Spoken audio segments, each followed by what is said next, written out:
Vamos abrir as nossas Bíblias em Êxodo, capítulo de número 2. As crianças de até 8 anos, então, podem acompanhar lá.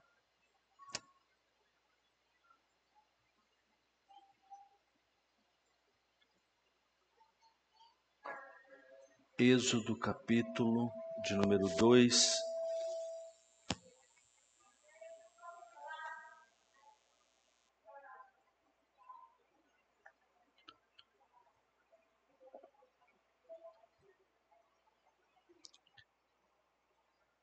Êxodo, capítulo de número 2.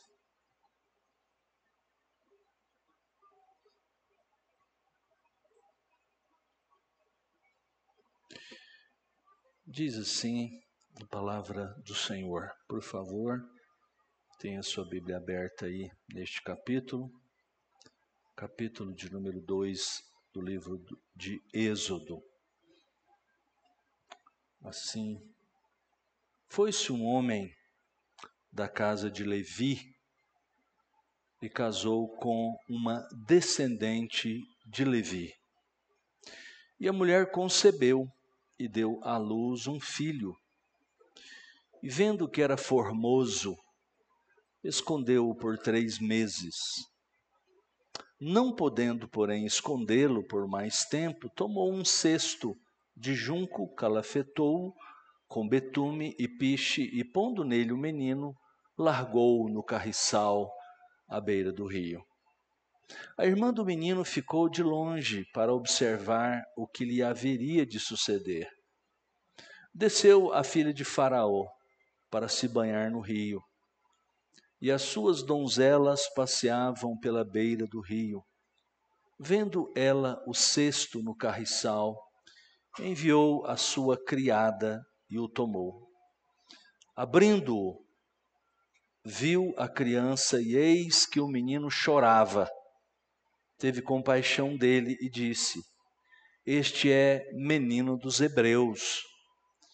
Então disse sua irmã, a filha de Faraó: Queres que eu vá chamar uma das hebreias que sirva de ama e te crie a criança?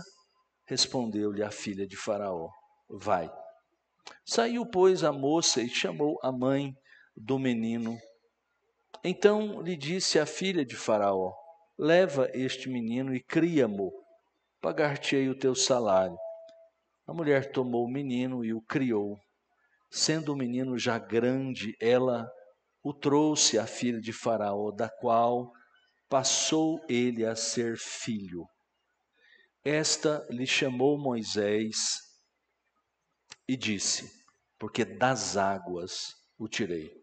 Naqueles dias, sendo Moisés já homem, saiu a seus irmãos e viu seus labores penosos, e viu que certo egípcio espancava um hebreu, um do seu povo. Olhou de um e de outro lado, e vendo que não havia ali ninguém, matou o egípcio e o escondeu na areia. Saiu no dia seguinte, e eis que 2 hebreus estavam brigando, e disse ao culpado: Por que espancas o teu próximo? O qual respondeu: Quem te pôs por príncipe e juiz sobre nós? Pensas matar-me como mataste o egípcio? Temeu, pois, Moisés e disse: Com certeza o descobriram. Informado desse caso, procurou Faraó matar Moisés, porém Moisés fugiu da presença de Faraó e se deteve na terra de Midian e assentou-se junto a um poço. O sacerdote de Midian tinha 7 filhas, as quais vieram a tirar água e encheram os bebedouros para dar de beber ao rebanho de seu pai. Então vieram os pastores e as enxotaram dali. Moisés, porém, se levantou e as defendeu e deu de beber ao rebanho. Tendo elas voltado a Reuel, seu pai, este lhes perguntou: Por que viestes hoje mais cedo? Responderam elas: um egípcio nos livrou das mãos dos pastores e ainda nos tirou água e deu de beber ao rebanho. E onde está ele? Disse às filhas: por que deixastes lá o homem? Chamai-o para que coma pão. Moisés consentiu em morar com aquele homem. E ele deu a Moisés sua filha Zípora, a qual deu à luz um filho, a quem ele chamou Gerson, porque disse: sou peregrino em terra estranha. Decorridos muitos dias, morreu o rei do Egito. Os filhos de Israel gemiam sob a servidão, e por causa dela clamaram, e o seu clamor subiu a Deus. Ouvindo Deus o seu gemido, lembrou-se da sua aliança com Abraão, com Isaque e com Jacó. E viu Deus os filhos de Israel e atentou para a sua condição. Que Deus nos abençoe. Vamos orar. Vamos pedir a Deus que nos abençoe com a sua palavra.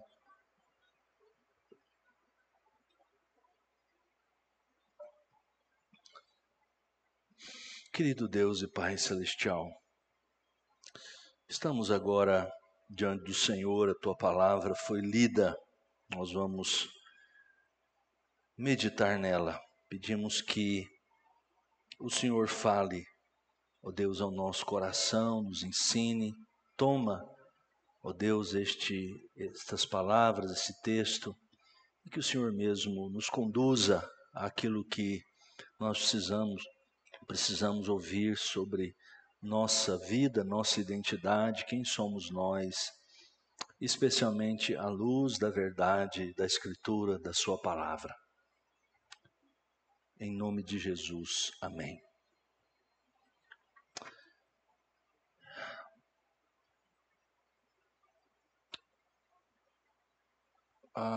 Na Segunda Grande Guerra,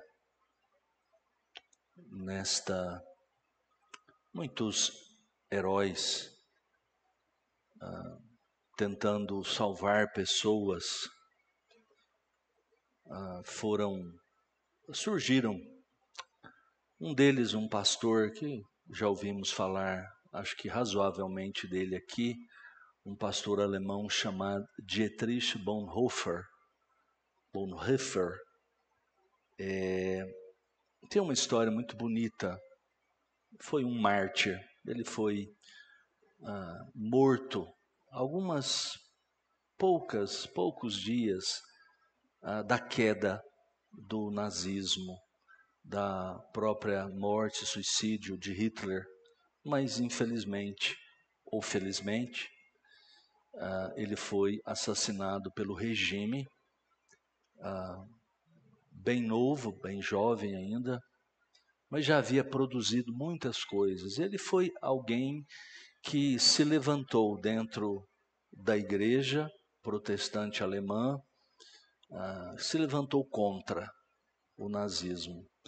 A verdade é que, infelizmente, boa parte dos cristãos alemães, eles ficaram indiferentes ou amedrontados diante do que estava ocorrendo com os judeus, a morte de milhões nos campos de concentração, mas também a gente precisa dizer que uma boa parte da igreja, de líderes e outras pessoas também foram contra, e este foi um herói, um mártir, na verdade, desta causa. Ele escreveu, quando estava na prisão, há poucos dias de morrer, uma poesia que eu queria começar aqui a exposição desse texto, algumas considerações que a gente vai fazer hoje a partir desse texto.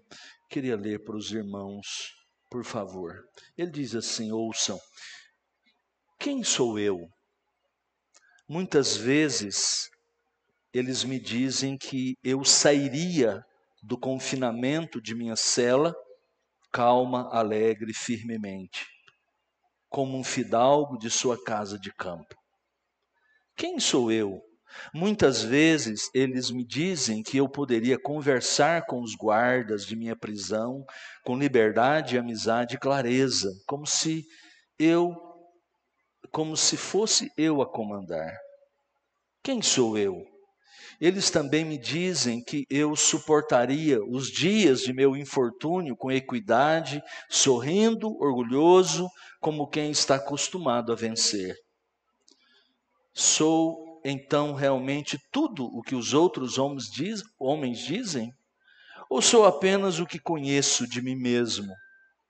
Inquieto e carente e doente, como ave engaiolada, lutando para respirar, como se mãos estivessem comprimindo minha garganta, faminto de cores, de flores, de vozes de aves, sedento de palavras de bondade, de bons vizinhos, tremendo de ira com o despotismo e humilhação mesquinha, enlevado pela expectativa de grandes eventos, sem força, sofrendo por amigos em distância infinita, cansado e vazio de oração, de pensar, de fazer, desmaiando e pronto para dizer adeus a tudo. Quem sou eu? Quem sou eu? Este ou o outro? Sou eu hoje uma pessoa e amanhã serei outra? Sou ambos de uma só vez? Hipócrita perante os outros e diante de mim, um fraco, desprezível e desastrado? Ou existe algo em mim ainda como um exército vencido, fugindo em desordem da vitória já atingida? Quem sou eu? São palavras que poesias, ou uma poesia deste homem que estava realmente vendo que o fim estava chegando, sua fé às vezes vacilava, outras vezes estava muito forte, mas é interessante ele levantar sempre essa pergunta: quem sou eu? Quem sou eu? É interessante que este capítulo que nós acabamos de ler, acerca de Moisés, de certa maneira ele tem um pouco também deste dilema de Dietrich Bonhoeffer nessa poesia. Moisés é o personagem aqui do capítulo 2. É o texto que trata do nascimento também dos primeiros anos da sua vida, atropelados, anos também complicados, em que parece que o que une exatamente a todas essas partes deste capítulo é exatamente essa pergunta. Não é uma pergunta acerca não há uma crise no sentido contemporâneo, uma crise de identidade psicológica. Certamente isso não é o problema. Ele sabia muito bem quem ele era.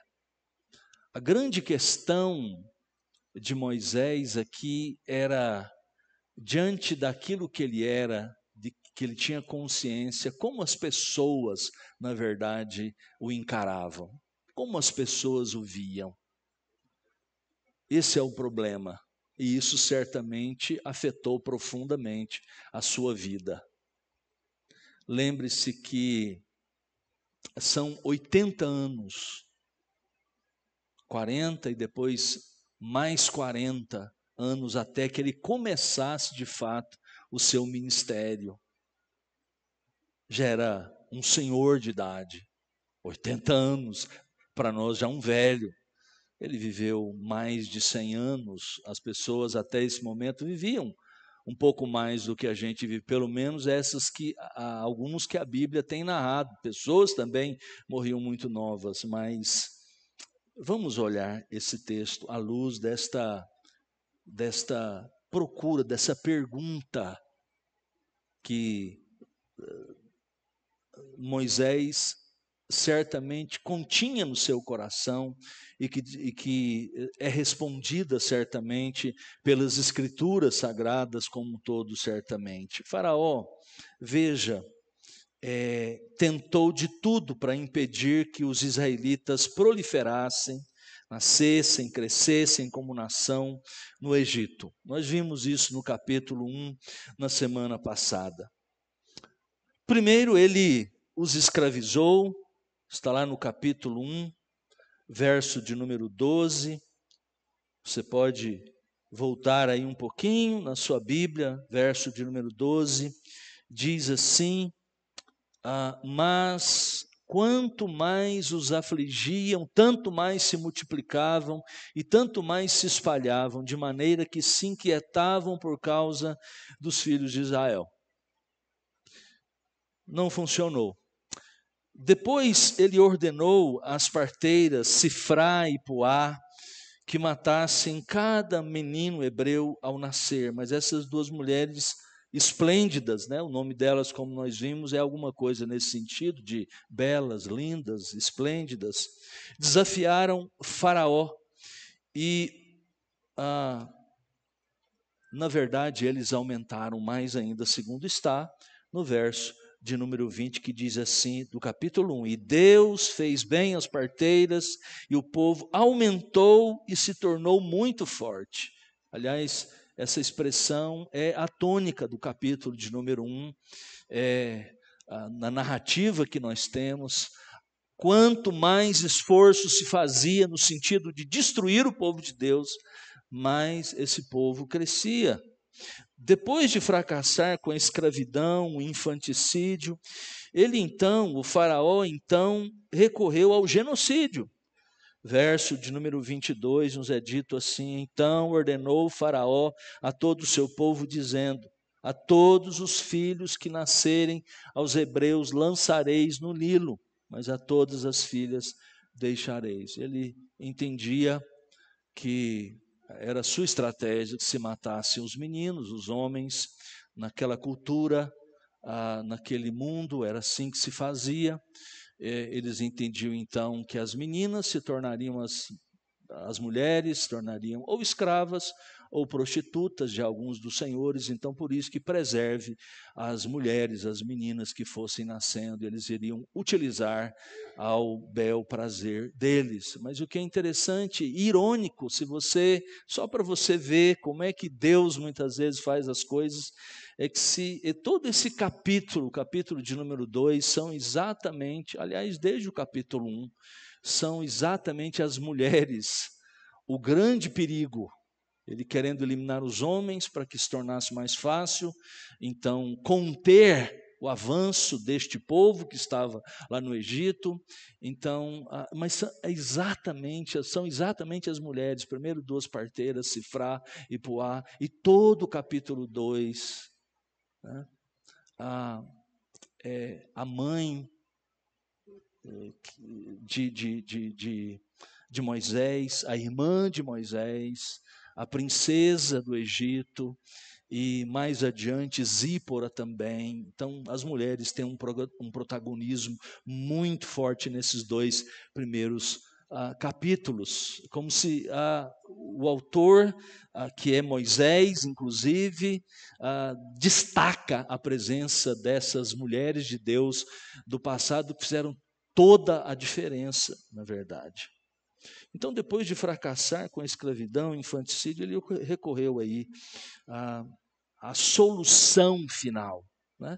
Sempre antigamente ou mais perto de nós, certos déspotas, certos tiranos recorrem então a uma espécie de solução final, como na Segunda Grande Guerra Mundial, Hitler em relação ao plano, em relação aos judeus e outros povos também.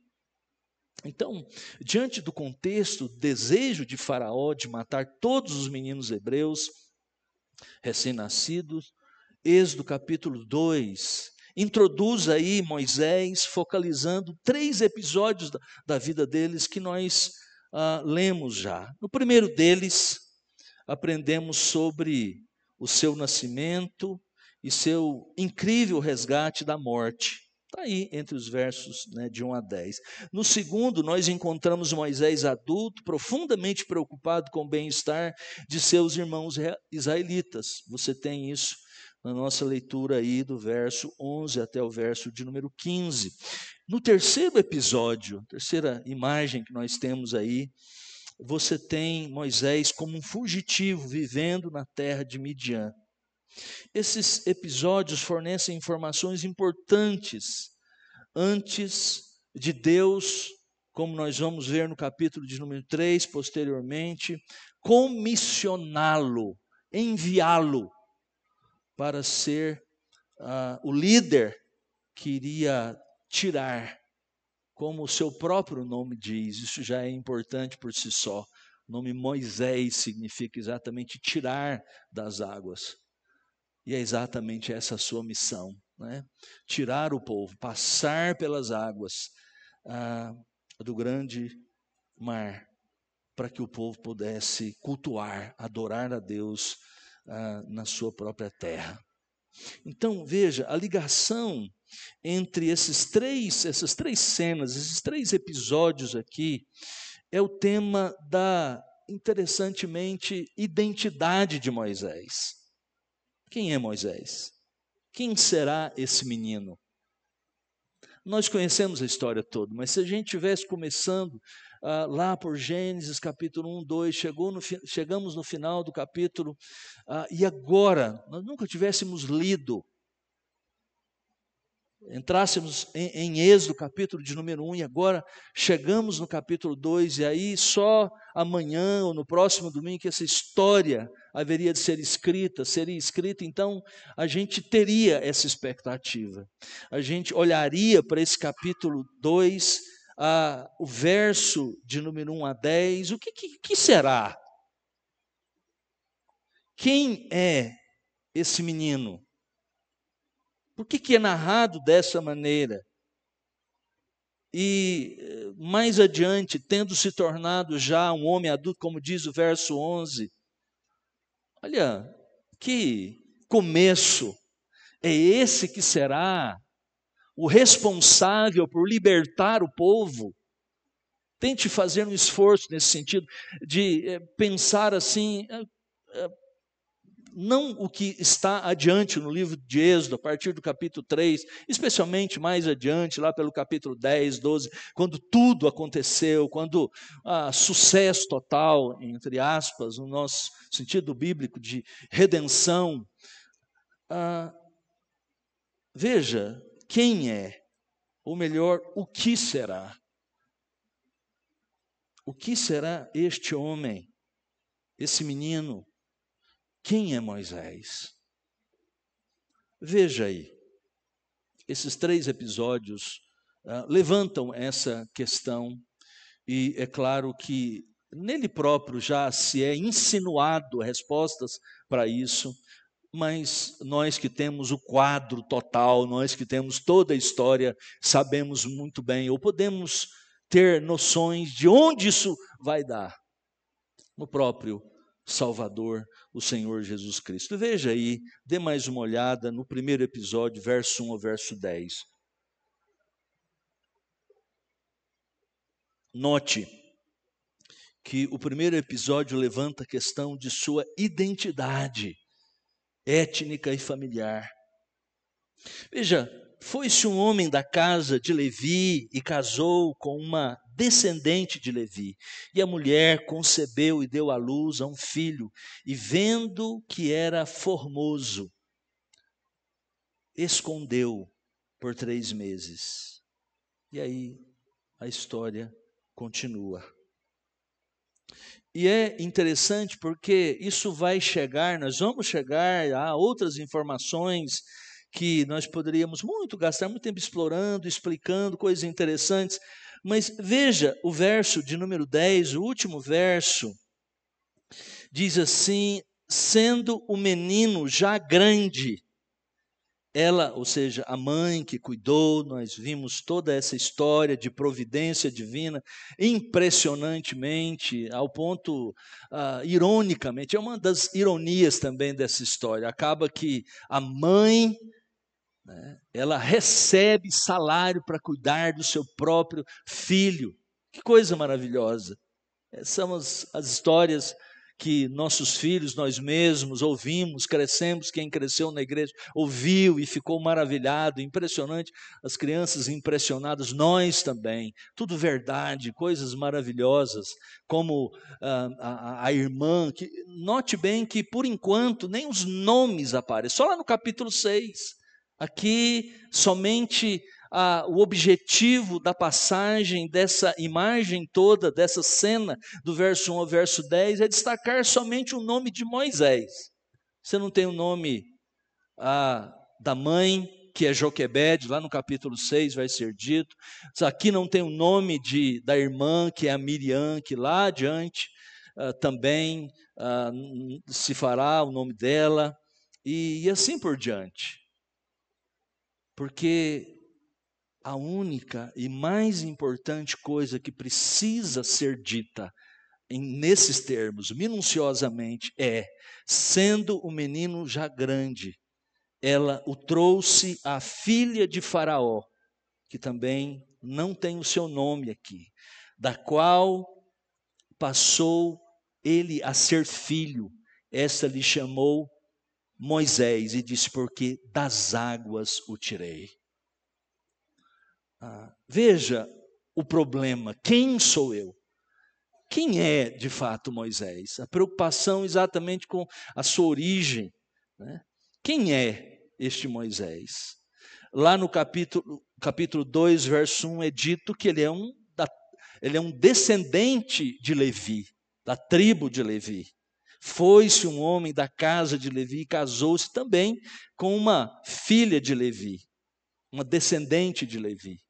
Então, fica essa tensão na nossa passagem quanto a isso. Agora, ele, depois de todo esse processo, esses procedimentos miraculosos de Deus, da providência divina, as coisas vão acontecendo de uma forma tão maravilhosa que aqui, quando se fala que o menino está grande, é aí por volta de uns 3, no máximo 4 anos de idade. E veja isso, né? Olha você que é mãe, né? Nós também que somos pais, né? Imagine você levar o seu filho, sua filha, de 3, no máximo 4 anos de idade e entregá-lo, mas assim, já era muito. Deus tinha sido bondoso, maravilhoso demais, porque ele iria ser morto, com toda certeza, como outros e outros milhares foram mortos, outras crianças, outros meninos foram mortos. Mas o texto diz 2 vezes na Escritura Sagrada, e isso deve ser muito importante, embora a gente nem saiba o que isso significa muito bem, porque na língua original, né, diz que o menino era formoso, era simplesmente bom. A palavra tov na língua hebraica, lá no Novo Testamento, o texto que nós lemos também, em Hebreus capítulo 11, diz que o menino era formoso. A ideia de belo, de bonito, pode ser também, é um termo bem genérico, pode significar bondade, alguma coisa estava presente, alguma coisa Deus tinha especialmente colocado na vida deste menino. E a gente sabe, por tudo que vai ocorrer, Deus colocou a sua mão e o preservou de uma maneira fantástica, maravilhosa. E trouxe a filha de Faraó, da qual passou a ser filho. Olha, não era filho, veja a tensão do texto, não era filho lá de Levi, dos descendentes, que casou-se com uma descendente de Levi também, ou seja, era o que futuramente ainda não é a família sacerdotal, né, de Levi, mas futuramente será a tribo escolhida para cuidar das coisas do tabernáculo, como nós veremos no final do livro do Êxodo, que terminará justamente com o tabernáculo e tudo instituído para ser cuidado por essa família, por essa tribo de Israel. Mas agora da filha de Faraó, a princesa do Egito, diz que é o filho dela. Esta lhe chamou Moisés. E quem dá nome na Bíblia exatamente tem autoridade sobre. E é interessante também, talvez ela não tivesse certamente consciência, talvez certamente não combina, provavelmente ela não tinha consciência disso, mas deu um nome de uma raiz, de um verbo, que a gente conhece, Moisés, né? Que na língua original é simplesmente Moshe. Só isso. Que vem do verbo moshá, que significa alguma coisa como ser tirado de algum lugar, ser tirado das águas. Isso já lança, na verdade, perspectivas proféticas sobre a história, sobre a vida deste homem. Ele que foi escolhido, teve um nascimento conturbado, a sua sobrevivência foi miraculosa, agora também há certos sinais na sua própria vida, o seu próprio nome, como a gente sabe pelas escrituras sagradas, que nomes são extremamente significativos, é claro que nem todos os nomes, né? Mas vem uma espécie de profecia, que tem a ver com o seu próprio nome, acerca deste que será, que é a sua missão.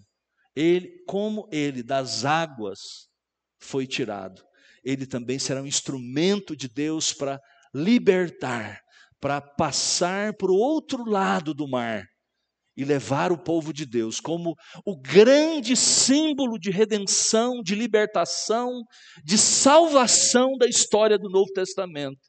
Tudo nas Escrituras Sagradas, a partir deste momento, os profetas vão dizer, todos os sonhos, todas as profecias acerca do exílio babilônico, o que viria depois, o próprio Novo Testamento, a nossa própria salvação, a salvação em Cristo Jesus, sempre a linguagem é referida, ou faz referência a este ato de Deus na história da redenção, que é desse momento em que o povo de Deus é libertado das águas, ou passa pelas águas e é libertado ali para ser o povo de Deus livre da opressão.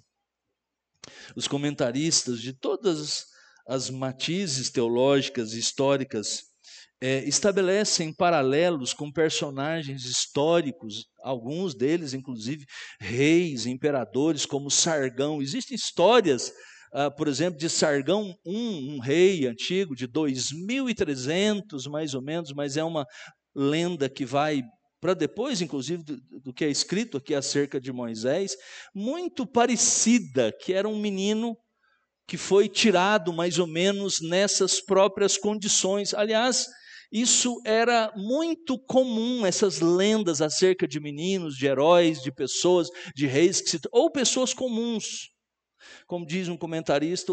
E o que é mais certo acerca disso, que essa era uma prática muito comum naquele tempo.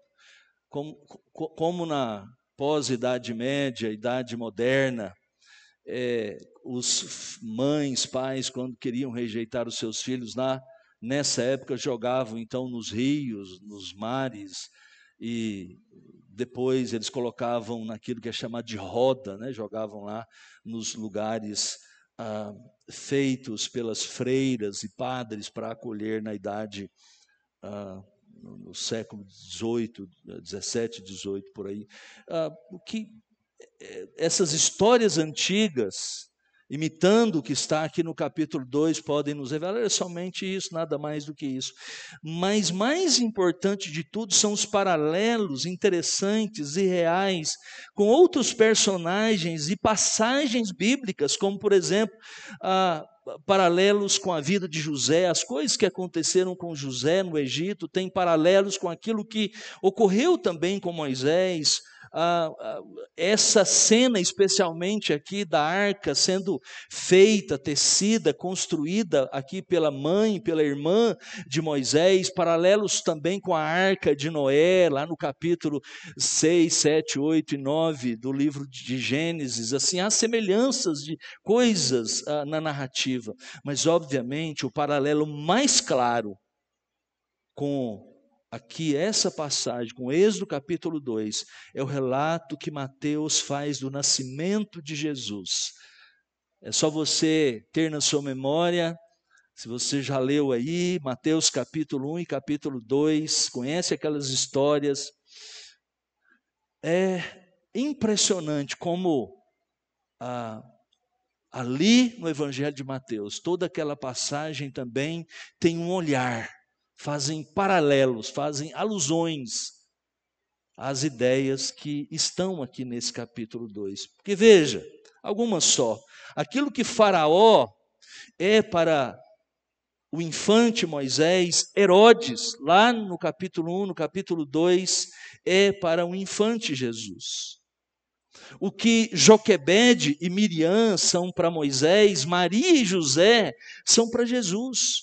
O que a filha de Faraó é para Moisés, os magos são para Jesus. Nos dois nascimentos, Deus soberanamente cuida e preserva a vida de um pequenino, que quando se tornar adulto, surgirá como aquele que foi escolhido por Deus para salvar o seu povo dos seus pecados. Seja os pecados que outros cometeram contra ele, no caso de Moisés, ou os pecados que eles mesmos cometeram em relação a Jesus. Ou seja, essa é uma história de redenção. E é por isso que esse paralelo, apontando para o Senhor Jesus Cristo, essas narrativas que são tecidas, construídas, elaboradas, para fazer-nos lembrar, estas lá do Novo Testamento, fazendo-nos pensar que nós estamos na mesma história, e que aquelas que foram feitas anteriormente, como essas, que são vividas, revividas, repassadas, até chegar na pessoa única de Jesus Cristo, é exatamente para que nós tenhamos na nossa mente, os crentes durante toda a história possam entender que a nossa salvação só veio de um só. E da mesma forma, foi pelo próprio Deus. Nós somos salvos pelo próprio Deus. Deus somente é o nosso Salvador. A salvação vem do Senhor. E é também através de alguém que Ele escolheu. Tendo nós, como vimos aqui, confessamos, reconhecemos nosso pecado, e é isso que nós vamos fazer todos os dias da nossa vida, em culto ou em relação pessoal com Deus nas nossas casas, reconhecer os nossos pecados e olharmos para textos, ora estes que são nos apresentados como símbolos, como profecias, como imagens, como cenas que nos apontam para o Redentor Jesus Cristo. Este que veio, morreu,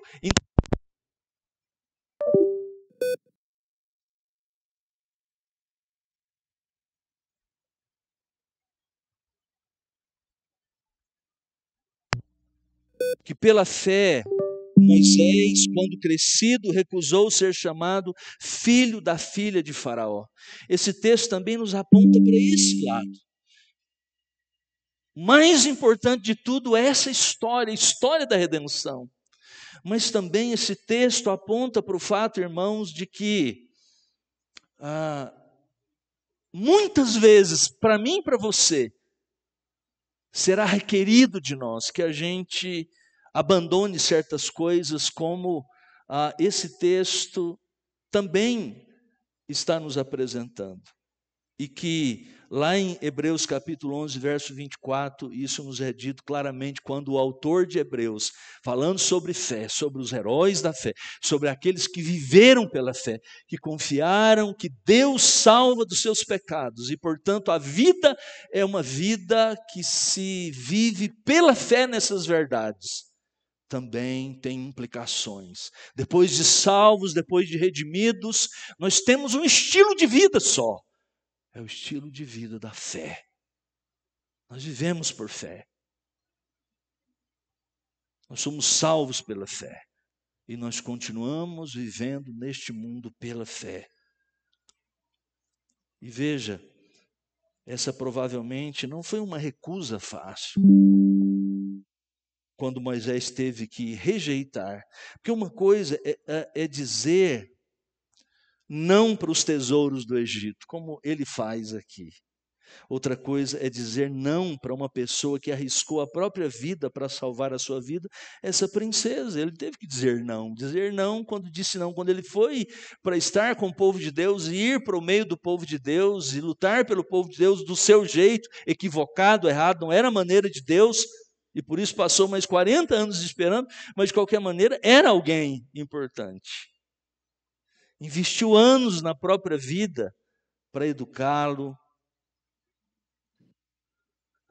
que cuidou dele. Saiba disso, crente, cristão. A fé às vezes requer dizer não para coisas boas também. Não só para os prazeres transitórios do pecado, mas muitas vezes a gente precisa escolher entre coisas boas e coisas melhores ainda. Às vezes a fé requer que nós, você jovem, diga não para as coisas boas, tanto quanto para as coisas malignas. Veja, a segunda imagem, o segundo episódio que a gente tem aqui, está entre os versos 11 a 15, é a questão da identidade de Moisés. E permanece aqui então uma incógnita. O seu próprio povo, interessante, desafia sua autoridade de ser líder e juiz. Olha o verso 11, o verso 14, ele diz assim: naqueles dias, sendo Moisés já homem, saiu a seus irmãos e viu os seus labores penosos, e viu certo egípcio espancava um hebreu, um do seu povo. Verso 14, o qual respondeu: quem te pôs por príncipe e juiz sobre nós? Olha aí, quem é você? Quem é você? Ele que pensou, vou defender, vai ser do meu jeito. É interessante que uma referência que nós temos no Novo Testamento, Atos capítulo 7, 23 a 28, é um excelente comentário. Repete, na verdade, muitas dessas coisas que estão aqui, mas acrescenta algumas informações que a tradição, outros livros, que existiam na época, ou tradições orais, e que lá no discurso de Atos Estevão, o mártir, o primeiro mártir da igreja, lá no capítulo 7 de Atos dos Apóstolos, a partir do verso 23, naquele discurso, Estevão diz assim: quando completou 40 anos, veio-lhe a ideia de visitar seus irmãos, os filhos de Israel. Vendo um homem tratado injustamente, tomou-lhe a defesa e vingou, oprimindo, matando o egípcio. Ora, Moisés, veja aí o comentário, ora, Moisés cuidava que seus irmãos entenderiam que Deus os queria salvar por intermédio dele. Eles, porém, não compreenderam.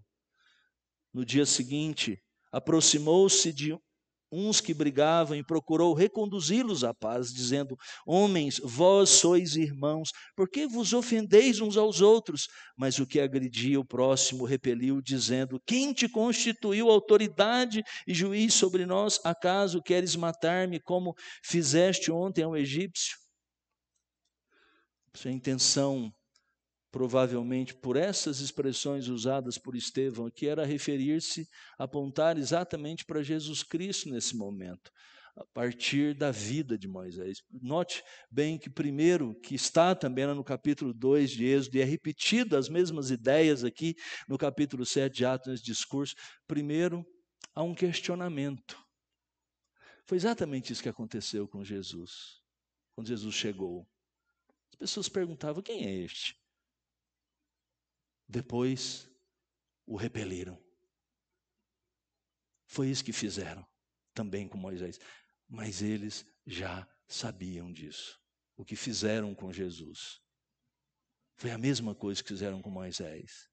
Foi a mesma coisa que fizeram com os profetas. E o que nós vamos fazer? Nós vamos viver, continuar questionando, desacreditando, repelindo, incrédulos.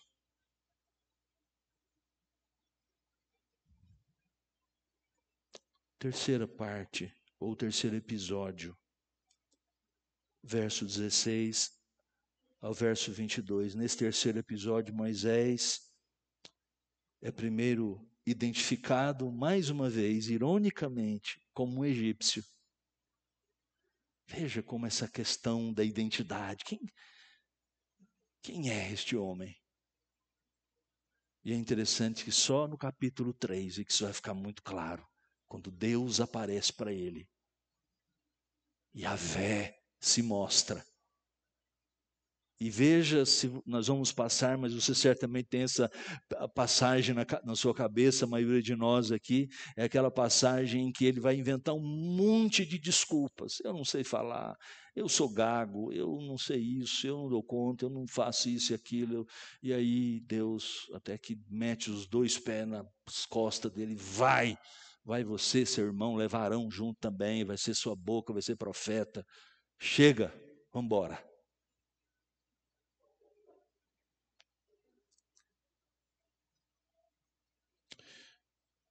Ele se casa com uma mulher midianita e se estabelece em Midian, diz o nosso texto, verso 18. No entanto, ele se refere a si mesmo, interessante, ele próprio, veja, lá no verso 22, como deu nome ao filho, que é alguma coisa que significa essa última expressão do verso 22, sou peregrino em terra estranha. É isso que ele é, quem eu sou. É isso que eu sou, até esse momento. Impressionante, né? Quando as coisas estão assim, quando nós permitimos que a vida, as circunstâncias nos afetem de uma maneira tal, a gente perde a própria identidade, a gente começa a duvidar do que é, ou daquilo que pelo menos a palavra de Deus diz que nós somos. Isso não é bom. Eu sou um estrangeiro em terra estrangeira. Isso é ruim. Essa visão de si.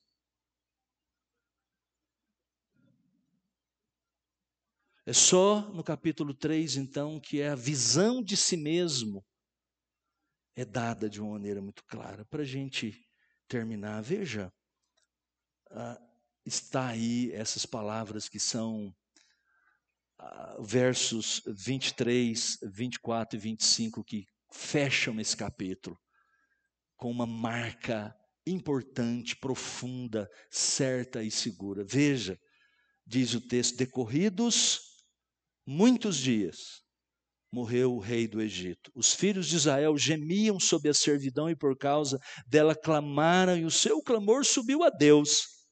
Ouvindo Deus o seu gemido, lembrou-se da sua aliança com Abraão, com Isaque e com Jacó. E viu Deus os filhos de Israel e atentou para a sua condição. Em primeiro lugar, veja o grande contraste que há entre os versículos 22 e 23, né? Começa o verso 22 falando de um filho, um bebê nascendo, o verso 23 de um velho morrendo, e entre outras coisas, aqui um está nascendo, o outro está morrendo, mas veja mais importante do que isso é para exatamente fazer parte desse contraste que o autor está querendo nos chamar a atenção para algo importante. 4 vezes nesses 3 versos, inclusive as nossas versões fazem o favor de encobrir uma normalmente no verso 25. 4 vezes a palavra Deus, Elohim, aparece aqui. Como diz um comentarista, é como uma bomba que cai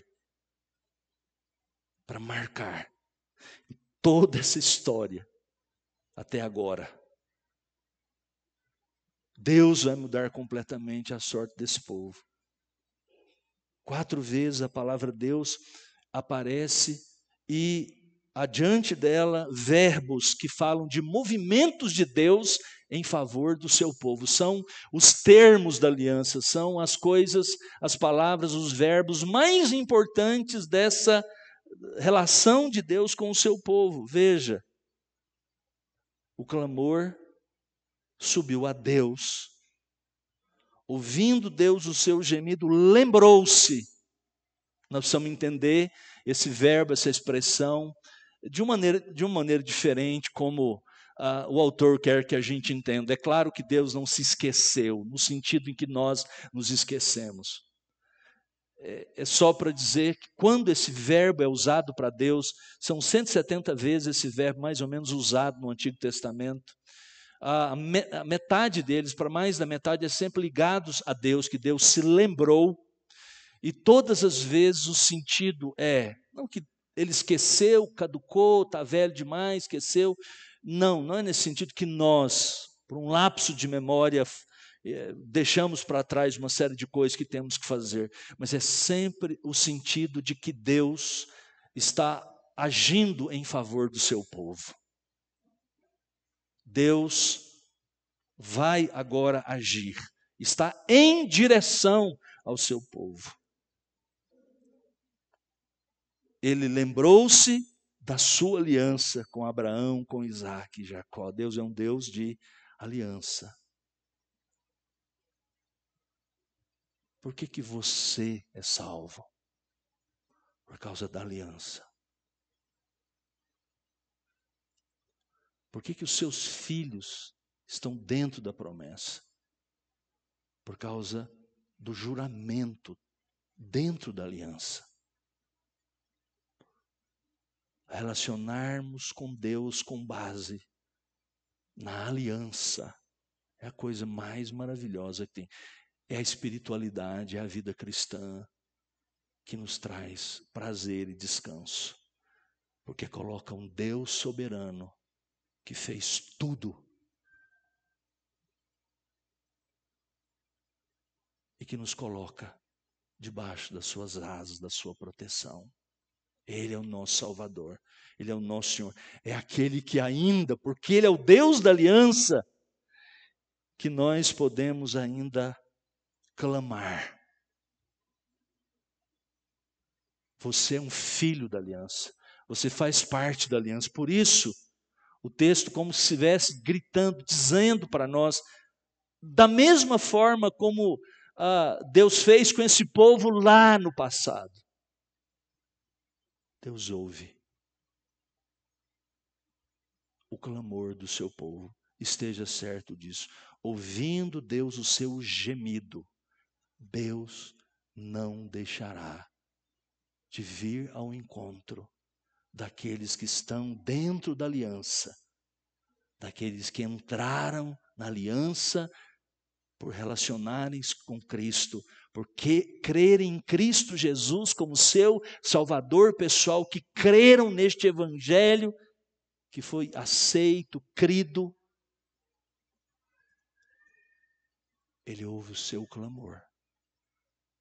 Ele vai ao seu encontro, nos termos da aliança. E tem bênçãos, as bênçãos da aliança. Não as coisas que nós inventamos e que queremos, mas a sua palavra será cumprida. Que Deus nos abençoe. Vamos orar?